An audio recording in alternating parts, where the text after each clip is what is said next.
again sought to justify the construction of the hotel, which has so far excluded Guyanese workers. On Thursday, the Guyana Trades Union Congress (GTUC) facilitated a stakeholders meeting which aimed at shedding some light on the treatment of Guyanese workers. There were frank exchanges between the participants, who included members of the labor movement, Prime Minister Samuel Hines, Junior Finance Minister Juan Edgil, and head of the privatization unit Winston Brassington. The session was held at the Critchlow Labour College. GTUC Secretary Lincoln Lewis believes that if the government is going to use the argument that there is a shortage of skilled workers, then the government should hold itself accountable.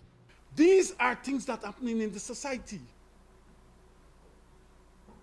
What we got to do is correct them, because it's an indictment on every citizen, every one of us, every leader in this society. But what happened over the years when people talk about these things, you see them, the moment people raise them, you see them as red flags. They shouldn't raise them, so they are enemies. Political commentator and chartered accountant Christopher Ram questioned the transparency of the Marriott Hotel project. He said the contract between the government and the Chinese company was negotiated poorly. But the head of the privatization unit, Winston Brassington, said that the government investment contracts are of an international standard. Brassington said the focus of the Marriott Hotel project is to simply create long-term employment for the local labor force.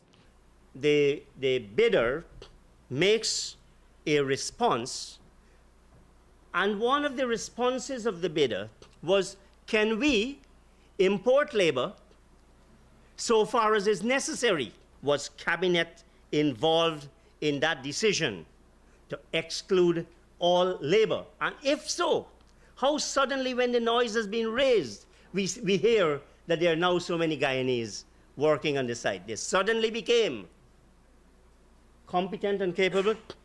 For example, in our contract, we clearly provide, and we believe our contract is good and of an international quality.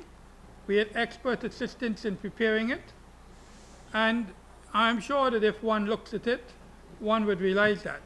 And we're going to start hiring Guyanese who will be the permanent workers in this project towards the end of this year.